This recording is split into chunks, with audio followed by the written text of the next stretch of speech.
evening, everyone, and welcome to Check It Out, the library talk show that lets you know what's happening in and around the Bethel Park Public Library.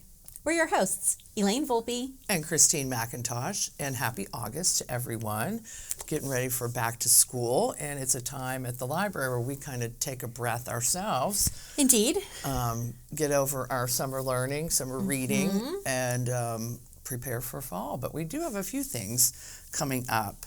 For adults, we have Conversation Salon on Friday, August 2nd at 10:30 p.m. This is just face-to-face conversation about topics that are enlightening or relevant.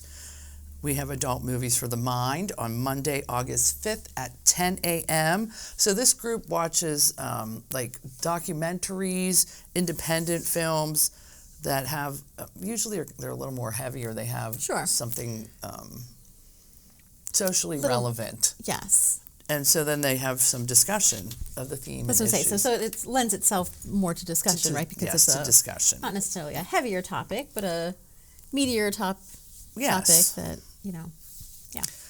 A Gentle Grief Gathering on Tuesday, August 6th at 6 p.m. So we do the first Tuesday of every month at 6:30. So we have a death doula whose name is Lynn Ireland Knight. There to help people process their grief and share their grief experiences. Do you know, you talked about a death doula the last time, I think, on this show, or we were discussing it a couple months ago, and I obviously knew about birth doulas, and I think I told you I was interested in doing that, on the side. You would be great on that. But I never knew there was a such thing as a death doula. Till our conversation. And then recently after that, I was on the 4th of July hanging out with some friends on the boat, and I met someone who actually was telling me even more about it because she's taking classes. She was a nurse. She's taking classes on both the birthing and the death doula. And then just recently I met somebody up in the children's department just last week who does that. It's becoming, I don't know if it's just becoming more... I think it's becoming more prominent. I think that nurses filled that position just by default, that they were there, and then they would help people transition from living to death. But it's becoming more of a specialized career, really. Yeah.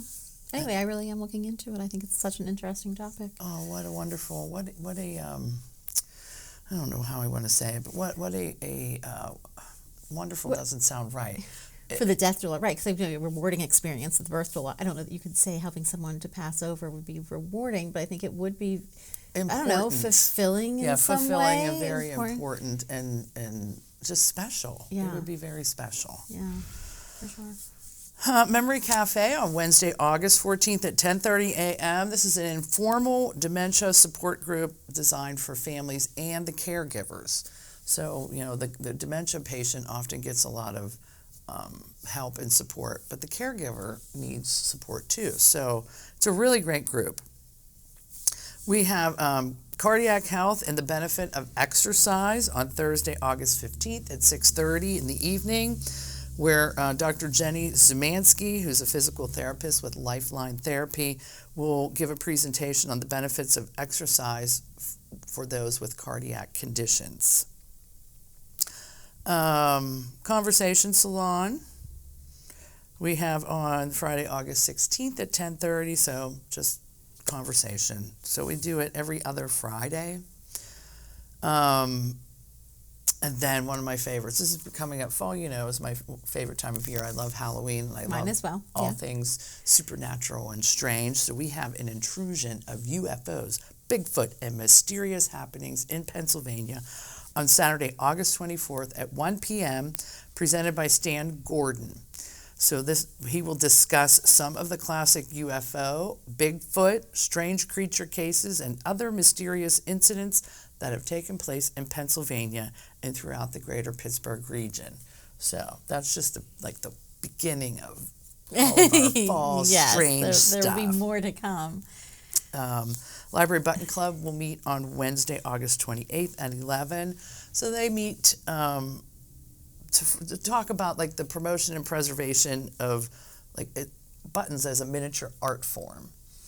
I didn't know that was still running. It is still running. Okay. Yeah, it is still running. And then, of course, our book groups. We have Mystery Book Club, the Morning Mystery Book Club on August 14th at 10. and they will be discussing The Proof of the Pudding by Reese Bowen. We have the Evening Mystery Book Club on Wednesday, August 21st at 7, where they will be discussing Smile Beach Murder by Alicia Bissett. Monday evening book group on Monday, August 26th at 7, and they will be discussing a book called Moon Called by Patricia Briggs. And Thursday morning book club on Thursday, August 29th at 10, well, they will be discussing The Woman's March by Jennifer Schiavarini.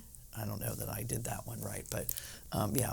And then plus we have regular ongoing weekly events. We have New Movie Tuesdays on Tuesdays at 10:30 or 10:15, sorry, in the adult program room. So that's like the new blockbuster of the week. And there's fewer and fewer DVDs being produced because now everything's streaming. Streaming, yes. So we went and saw Deadpool. Did you? Last night because, Tuesdays, I don't know, it's discount night at the theater. So Yeah. we thought it would be a good time to go see the movies. Vic has big Marvel fan, right? So he's been wanting to see this. I'm not so big on the not Marvel big, movies, but I yeah. tell you what, Deadpool was pretty good, and it Yeah. was like Ryan Reynolds cracks me up. So he's who plays Deadpool, but it was very funny. But yes, Rob gets they're always like the newest. The newest, yeah, Movies the newest and- movies. Yeah. We have Scrabble Club that meets every Tuesday at 1. I'm trying to get my mom to come to that because she loves Scrabble. You and I should sit in there one day. I 'cause we know, with love our moms. Scrabble. Oh, Because my mom loves Scrabble too. yeah, we should That'd be a do good that. matchup. Oh my. 4 of us. Uh-huh, Yeah. that would be. So that's what's happening for adults in the month of August. Yeah, we have some good stuff coming up in September and October, but I will save that for later. So any of these programs you can register online or give us a call and we will register you for that. So An adult summer reading, I think, has come to an end. has come to an right? I end. don't know when Rob is pulling the winner for his I think raffle. I actually think it's for August 1st. I'm only asking because I didn't know if there was one more week left. Okay, so it's No, ending it's the same over. time. It did, yeah. Okay. It's over. It ended, and I don't believe as of today that he has pulled the grand The winner. prize winner. So, but it's coming. We can make that announcement on next month's show as Indeed. well. So over to me, I guess. Over to me, yeah. Okay. I mean, over to you, not over to me. I'm done. So summer learning has ended on our side as well, and we had 699 registrants this year, so That's awesome. just shy of 700. We hope everyone had as great of a time as we did with the whole adventure theme.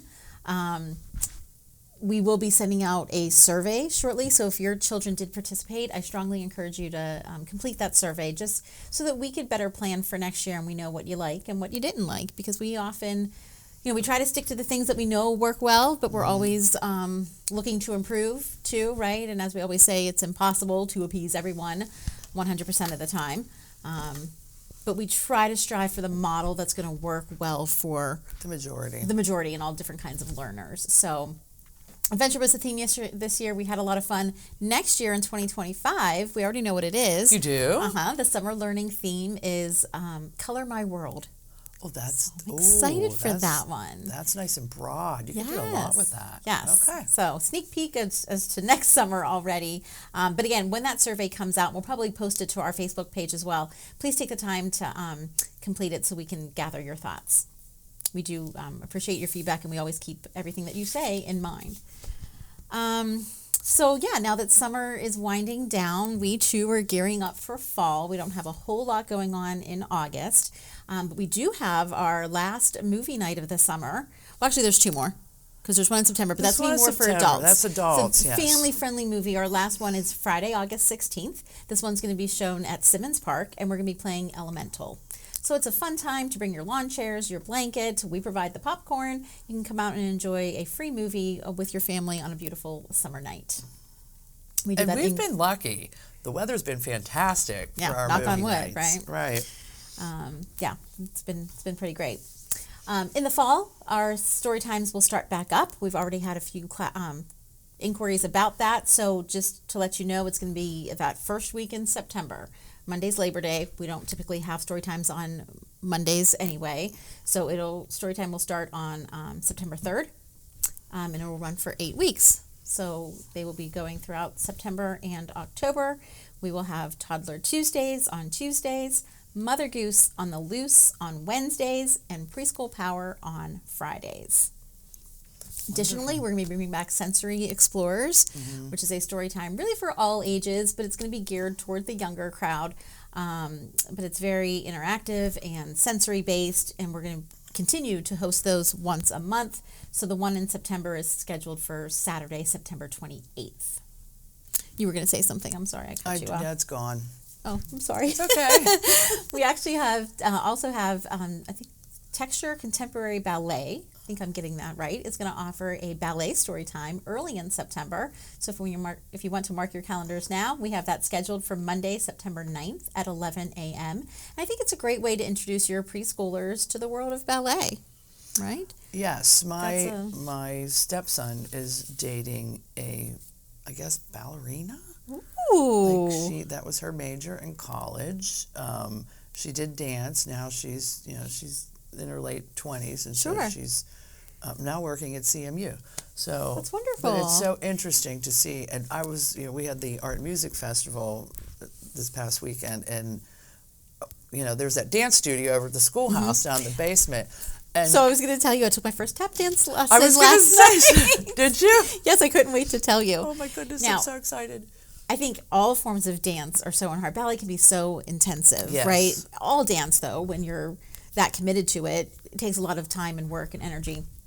I was very excited for this tap dance. I've loved to dance all my life, but I've never taken tap ever. So as you said, the schoolhouse offers its improvement through movement, and they offer many dance classes for children all the way up through adults. This was a beginner tap that I attended, but because I came at the end of the month, they had been working on a routine all month. Oh, well, I could not keep up. It was really frustrating, but even though I was frustrated, I still had fun because it's just fun to watch. I know, and that's what I saw when we had stored our raffle baskets in the basement down where. Oh, right. So you saw the studio, and so I saw the studio, and then I saw her sign, and it said adult beginner tap. I was like, I am so in. So I have to see when the next. So here's the thing. So they started. It was hard for me because it was the end of the month. Right. Tuesday, this upcoming Tuesday, we're all going to be starting fresh and all. It's really? going to be new for all of us. It's going to start a brand new routine. So I say, order tap shoes on Amazon. So I got mine for $30. Okay. We can do tap together on Tuesday. What time's on Tuesday? 6:30 to 7:15. Oh, that's perfect. Okay. It was just I had so much fun with it. So got to order my tap shoes. But I love dance. I think the earlier you can introduce kids to dance, both boys and girls, I think it's a wonderful thing. Not just for a form of exercise, but just as a form of art and and also following directions. Absolutely, being part of a team. Yeah, so we're excited for that on September 9th. A lot of fun stuff coming up for all ages. I wanted to also mention this, even though it's not till later in September, a sneak peek for anyone who likes alpacas or llamas. We have one coming here to the library. So not only will you get to learn about them and listen to some stories, you're going to get to actually pet and feed a live alpaca. So I know you want to mark your calendar. It's Thursday, September 26th at 6 p.m. So it's Mary Burns. She's also going to do a program for Rob for adults that just talk a little bit more in depth about the care of alpacas, the use of their, I think she has a crafty alpaca shop wool. Too, so she makes a lot of things out of their wool, their fiber, their wool, and So Miss Elaine came to me and said, "I want to ask you if we're allowed to do this." I was like, "What?" She goes, "An alpaca." I was like, "Yes." I knew that was going to be the answer, but I wanted to get official, approval. I will be there. Yeah, I don't have confirmation on Hatch the Chicken, so I don't know if that's going to happen this fall. But we did enjoy that very much too, so we might bring that back in the spring. I want guinea pigs, but you want a lot of things. You want yoga with goats. Goat yoga. You want out in our yard. Goat yoga. She has a ton of ideas. Anything with animals. Yeah.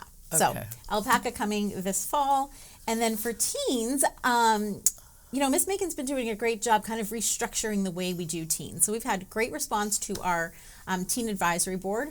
More and more members are registering for that, and I don't know what we're up to, but we have a nice group of teens who love to come and help us out at events, and even if it's not helping at an event, it's doing the behind the scenes work. Up next, I think she just sent the email yesterday, anyone who's interested can help us repaint that train, our beloved train, the poor up in the train. children's department. It's very I much don't know how loved. it's at least 5 years old. It is very much loved. And it just is in dire need of a new paint job. So we're going to ask our teen volunteers to help with that. But we do a lot of different things. So she'll have her monthly tab meeting. If you aren't yet signed up and you are interested in helping the library, helping the community, and getting those service hours while doing so, please just visit our website or give us a call and we can get you registered for that. For TAB is For TAB, Teen Advisory Board. Okay. Right. But in addition to that, she's kind of restructured the way that we do programming. So come fall, we're going to have regular programming. So Teen Tuesdays, there'll be something happening on the first Tuesday of each month. She's going to run a book buffet, which will be a dinner book club. So you not only get to read and discuss wonderful books, but we will feed you as well. This and that Thursdays, every Thursday after school, consistently. If you want to drop by our teen lounge from 3 to 5 to do homework, to hang out, but also to do something fun, Miss Megan will have something, this or that. And it might just be, it's just all passive programming. It might just be, one of our ideas was like decorating rubber ducks. So we're just going to put Sharpies out for you and rubber ducks, and you can just have fun. It's just like a nice, mindless activity, a great way to wind down from maybe a stressful day at school. So that's something to check out. That will be consistent on Thursdays. And then just our other monthly D&D is still going strong, so that's going to meet the third Thursday of every month. So definitely check out our teen flyer. This will be on the website as well. And if you are not, like I said, involved yet, check it out because you might want to get involved. We have a lot of fun, and it's been going strong. So we're happy with that. I don't know if I don't know what else to give a sneak peek about. I started talking about highlighting a different book each month on the show. So I wanted to talk about decodable readers because we ordered probably 10 different sets because we've had a lot of requests for early reading material, right? We have a nice collection as it is, but we're constantly getting requests from parents when their child is just learning how to read, where to begin. And believe it or not, because there's been, I don't want to say controversy, but some back and forth opinions over the years, but phonics really is coming back, and phonics has proven to really work well. It does work. So a lot of the books that we ordered it's just called My Phonics is the name of the series, and it's CVC readers, which I don't know if you know what CVC stands for. What that means. And many of our parents probably don't either. So that's actually why these were sitting in my office. I want to create a handout to go along with this to educate parents. But CVC stands for consonant, vowel, consonant. Okay. Right? So you're very early learning something like cat, right? Dog. Consonant, vowel, consonant. A lot of the books that are currently labeled as early reader truly aren't early reader. The Biscuit books are very popular, but Biscuit is kind of a hard name to reach, pronounce, to sound out, right? With the... Well, it's French. Biscuit is French? I don't know. Oh. I'm just making it say a lot of those early readers just because BISCUIT probably is, doesn't... Yeah. Anyway, so very, very basic. We have a phonics series to get you started, and then we have step-ups. And I think I ordered all the way up to level 6. I think it goes up to level 10. But with phonic readers, and then something called decodable books. So come look for these in our early reader section. We can educate you more about it when you come to visit. But I also, like I said, want to have a handout created to hand to parents. I think that would be a great idea. But these are in, and they are cataloged and ready to go.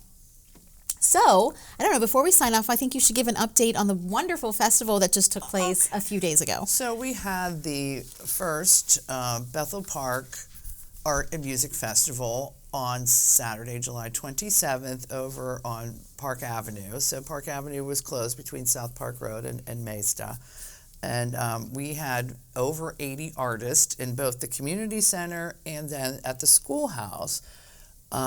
We also had live music. We had several bands there throughout the day. We had 13 food trucks on Park Avenue, which was wonderful. We had some information booths on the field. So the Friends of the Library were there, South Park Theater, the Penn State Master Gardeners, the Republican Committee of Bethel Park, the Democratic Committee of Bethel Park, Chiropractor, High Point Fitness, Dave Santel Landscaping, and then that's where all of our basket raffles were. So we had 75 baskets. Wow, that's incredible. That's all we had room for, and that's all we had bags for. My goodness. So the artist all donated a piece or two of art for a raffle basket because while it's a community event and we really did it for the artists, it's also a fundraiser for the Education Foundation, the Community Foundation, the Library, Historical Society, and the Rec Department. So we all work together. The school district provided shuttle transportation. The municipality provided public works and police for us that day. It was I'm just hearing great things just all over Facebook. And then, of course, my cousin Maria and her husband Jono were one of the artists. And she was speaking so highly of it. I unfortunately couldn't go. I came back late, but you said, not to. Yes. But I almost wish I just stopped by just to see everything because I heard it was just such a wonderful event. But in addition to it just being a great event for the community, what a wonderful collaboration that the 5 organizations like that you just named worked so well together like that to give the community something that's so memorable. Well, we are doing it again next year, right? It again next year. I just came from a meeting where we were, what worked well, what could we improve. So we are going to have a second annual Bethel Park Art and Music Festival next year. In the same location. So, love it. But if you, like Miss Elaine, missed the festival, we'll leave you today with a little bit of footage from what was happening at the festival that day. All right. Here we go. We're Steel City Calypso coming to you trio style today. Take you on a little trip around the Caribbean, through the Americas with some of these great musicians up here on this stage, some of the best musicians in Pittsburgh, and this wonderful instrument I'm privileged to play, the steel drums. Here we go. This is a tune called The Hammer.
It looks like a great time indeed. Yes. I'm going to definitely schedule my vacation around the festival next year. We will have a date soon. We'll good. Have a date soon. Good. So just a reminder that the library will be closed on Monday, September 2nd for Labor Day holiday, and then starting the following Sunday we'll be open. We'll be back open on Sundays from 12 to 4 or our new hours. Yeah. Yep. So. Well, as always, if there's anything that you'd like more information about, things that we talked about on today's show, you know what to do. Go ahead and give us a call. Visit our website. Or better yet, stop in and see us in person. Take care, everyone.